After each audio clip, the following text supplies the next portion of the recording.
In honor of National Hispanic Heritage Month, 9 on Your Side is paying tribute to the generations of Hispanic Americans. From traditional foods to dances, touching on the arts and successes, we have a series of stories. We honor those who have influenced and enriched our society. Hello everyone, I'm Angie Quesada. And I'm Julianne Dell, and we're beginning with the flavors of a couple of local restaurants that want to share the taste of home. Oh yeah, our first feature is a local spot on US Highway 70 in Havelock, North Carolina. There you'll find a spot that shares food and a sense of family. Eddie Blanco has their story. We arrived to Burlington, North Carolina 20 years ago. Antonio Quesada and his family migrated to the United States from the state of Guanajuato in central Mexico.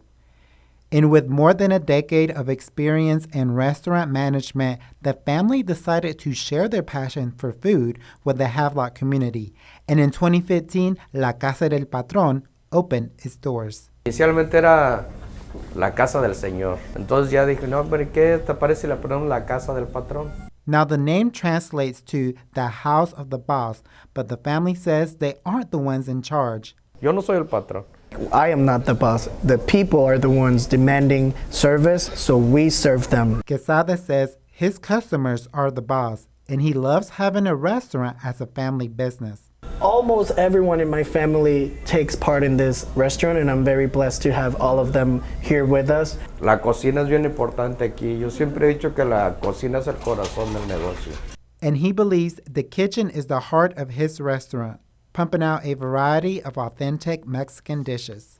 There's plates from Yucatán, La Puebla, Guanajuatos. Las carnitas del estado de Michoacán. Their menu also offers el morcajete, a traditional Mexican dish plated on a stone-made bowl that comes with some favorites, such as grilled steak, chicken, and shrimp, as well as cactus and slices of grilled queso fresco. And any Mexican dish is quite not complete without the right salsa. Here at La Casa del Patrón, they offer a variety of salsas to satisfy your kick for spice. Now, the Quesada family says they have a new chef joining their team, and their menu will be expanding in the coming months. Reporting in Havelock, Eddie Blanco, 9 on Your Side. Thank you, Eddie. And let's take you to Morehead City, North Carolina. Not on Your Side's Claire Mollet shares the story of one authentic eatery that does more for the community besides serve up delicious dishes. In Morehead City, Miguel Guerra is the owner of Los Sabores Latinos y El Mercadito. He came to Eastern North Carolina from El Salvador at the age of 13. And so far we've been doing pretty good. We usually like to help all the locals and trying to guide them to the right direction. And that direction is helping community members with everything from healthcare to providing resources for daily needs. So we don't just focus on one group, we're trying to work with all of them together. And along with serving his community, this retired Marine also served his country. It was my call of duty to actually serve this country. It was more like a payback, because thankfully when we have the war in El Salvador, we got support and help from the United States. After multiple tours in Iraq and Afghanistan, he wanted to continue to serve the needs of others. He says growing up in the restaurant business, he loves to cook, and he wanted to share that passion for food here in the U.S. Our specials are the Salvadorian pupusas. Technically, it's a corn tortilla, and you fill it up with either pork and cheese or chicken and cheese. Guerra's food is as authentic as it comes. Even the tortillas are made on the spot. His one-of-a-kind business and generous heart creates a little bit of comfort and home for anyone who visits his shop. Usually we're always happy to them, we always smile to them. They show up, and next thing we know, it's like, hey, play some happy music. And while we recognize him during Hispanic Heritage Month, he continues to make a difference all year long. In Morehead City, Claire Mollet, 9 on Your Side.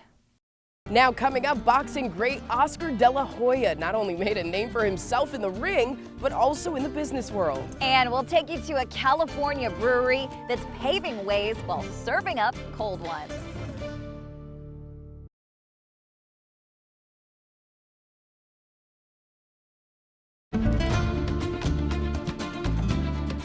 Boxing legend Oscar de la Hoya is known for his skills in the ring. However, the champ's killer instincts have transformed him into a business-savvy entrepreneur. Entertainment anchor Sam Rubin caught up with De La Hoya at Golden Boy headquarters. The Golden Boy, Oscar de la Hoya! As a fighter, he is known all around the world, but Oscar de la Hoya would be the first to tell you it all started here in East Los Angeles.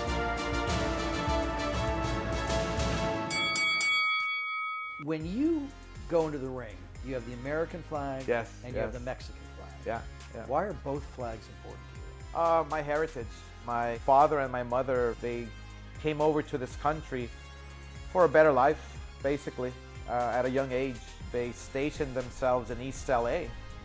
You know, I was born here. I'm very proud of it. I was always a very, very proud American because there's no country better than the US, that's for sure. But I'm just very proud of my roots. I will be anywhere in the world, and anybody can ask me, where are you from? I will always say from East LA, the kid from East LA. And that kid from East LA has gone on to do some pretty big things. 10 world titles. Yes. What does that mean? It means a lot of sacrifice. Olympic gold medal winner.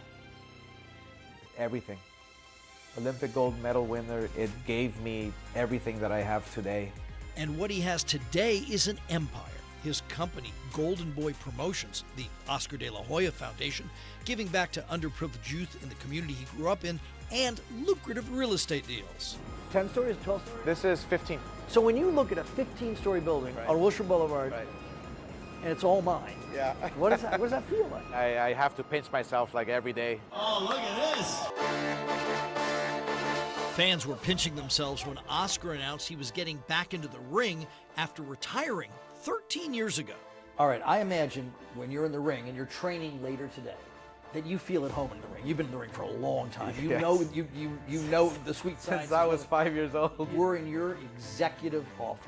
When you sit behind that chair, what does that feel like? You're pretending, or you feel like I belong here? Well, no, you know, truthfully, I don't know, I feel like this is all a dream. Walking into my office, looking at the emblem, the Golden Boy on the building, and when I'm sitting here, it's wow, this kid from East LA.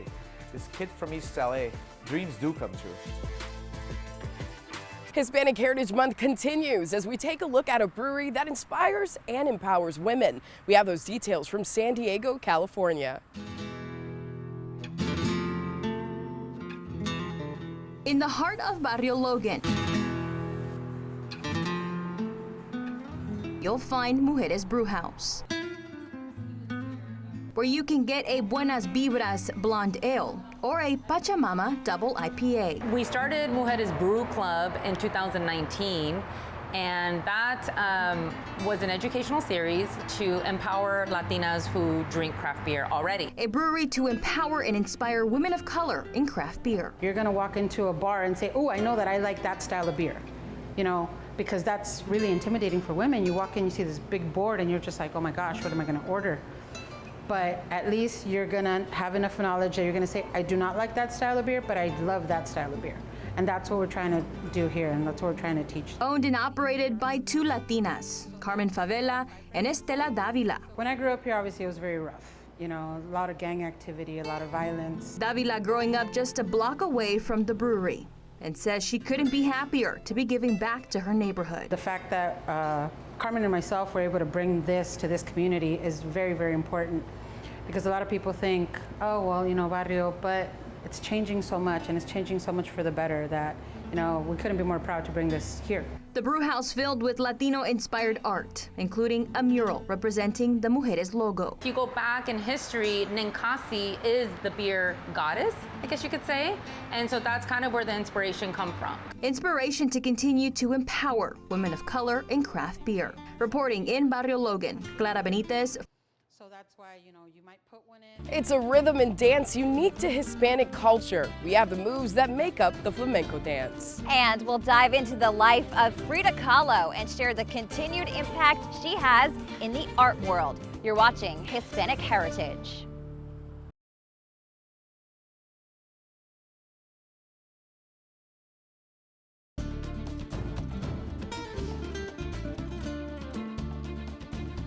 she's become a cultural icon around the world, a champion who overcame great adversity. We take a closer look at Mexican artist Frida Kahlo and how her influences in art continue to draw thousands of crowds decades after her death.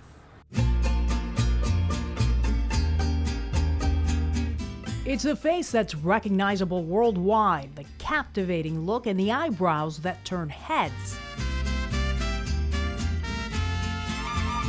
Frida Kahlo's image is symbolic of a strong woman whose self-portraits are some of Mexico's national treasures. The more you study her, the more you realize how everything about her was symbolic. And for the last few months, that symbolism drew at least 100,000 people to Illinois' College of DuPage. In 3 months, from around the world in a pandemic. All for a chance to walk along the walls that line her work.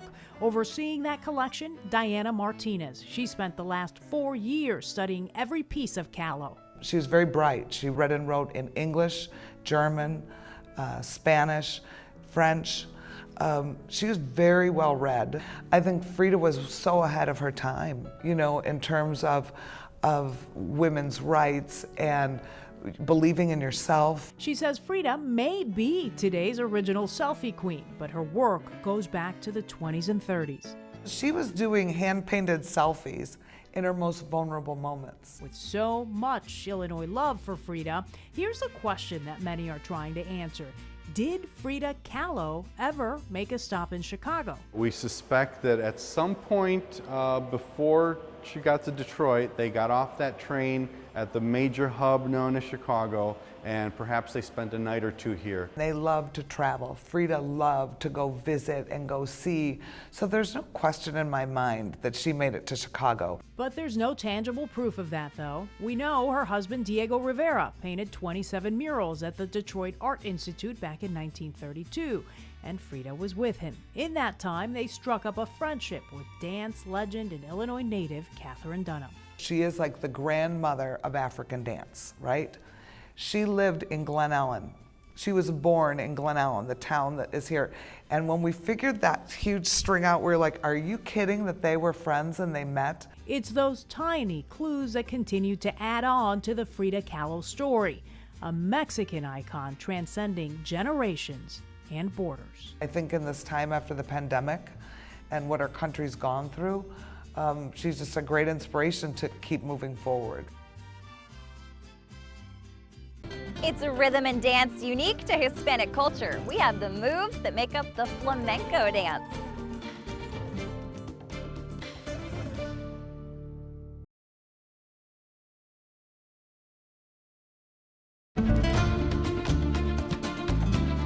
It's a traditional dance that dates between the 9th and 14th centuries, and ECU is bringing this Spanish tradition to the East. Not on Your Side's Victoria Holmes enjoyed a private lesson from a professional flamenco dancer.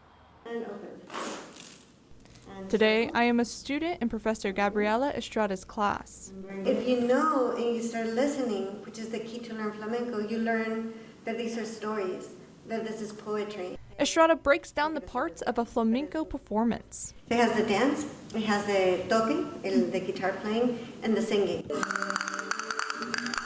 Estrada is a scholar in this arena, even living in the Spanish city it originated from.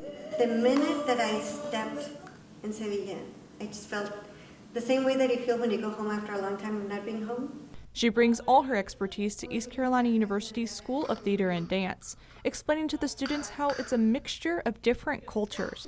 It's talking about not only, yes, its relations to the Roma people, but it's also the Roma people, not all over, but those people who collaborated and became this melting pot with a community of Castilian, African, Latin American, Castilian, Spanish, and the Moorish genealogy that had been there. When it made its way to America, flamenco was also influenced by Latin American artists. I was able to book a private session with the professor, learning what all goes into the performance. While I did not have the same grace of Professor Estrada, she assured me in flamenco it's not about being perfect. Yeah, flamenco is a universal art form, so it's about your soul. At the end of our session, I discovered it's not about copying Professor Estrada's dance moves, but instead adding my own unique flair to make it truly flamenco. 1, 2, buckle my shoe. 3, 4, open the door. 5, 6, pick up sticks. 7, 8, lay them straight. For Hispanic Heritage Month, I'm Victoria Holmes. Danny Trejo is one of the most recognizable character actors in movies and TV, but his road to success was not an easy one. Entertainment anchor Sam Rubin chatted with the actor about his life of crime and road to redemption. He's played countless tough guys on the big and small screen. I played inmate number 1, I played bad guy, I played Chicano dude, I played guy with tattoos. I never had a name. Now, he's one of the biggest names in Hollywood. In town, Danny Trejo is known as the nicest bad guy, someone who's always giving back to his community. Everything good, Sam, that has happened to me has happened as a direct result of helping someone else. Everything. That's the way I live. But he didn't always live that way. Trejo spent his youth in and out of prison. You know, you have to understand, in 1968, I didn't know if I was going to live another day. But he turned his life around, getting sober and becoming a drug counselor, and it was helping others trying to stay clean that led him to the set of the 1985 film Runaway Train. I walked onto this movie set. Guy says, "Hey, do you want to be in this movie?" And I said, "What do I got to do?" He says, "Be an extra. Can you act like a convict?" I almost started laughing, right? I've been in every institution in the state of California. I'll give it a shot. That one shot led to a career spanning over 3 decades with over 300 TV and film credits, including Machete and the popular Spy Kids films. What does it feel like to you to be that guy from Spy Kids? I think it's such an honor. I still got kids 5 and 6 years old coming over. "Uncle Machete, I love you." I mean, it's like such a blessing. In addition to the big Hollywood career, Trejo is also a successful restaurateur. We're in one of your restaurants. Yeah. The fact that we could be in one of 4 locations right now. Right. And that's not counting the ghost kitchens. And the donut shop. And the donut shop, which is a personal favorite. This is a commercial business. People come here and they buy their food. But you guys give an awful lot back. Oh, yeah. Anytime people call us, "Hey, we're having this fundraiser, blah, blah, blah." Okay, we'll send tacos or we'll send bowls. You know, that's what we do. That's why we're in business. This is all terrific. When you see your happy customers, when you see families coming in, what do you think? I feel like they're coming into my living room. We're having food in my kitchen, and we made it here. Enjoy, and I love the feeling of home. This is really good. How do I make this? The guacamole. There is no guacamole like this in the world. Very simple. You get 2 ripe avocados, all right? And then get my cookbook. Thank you for joining us as we celebrate the Hispanic culture and its impact on the world. We hope you have been informed and inspired just as we have. Yeah, I've really enjoyed this, Angie. And for more stories as we honor Hispanic heritage, visit us at WNCT.com. For Hispanic Heritage, I'm Julianne Dell. And I'm Angie Casada. Have a great day.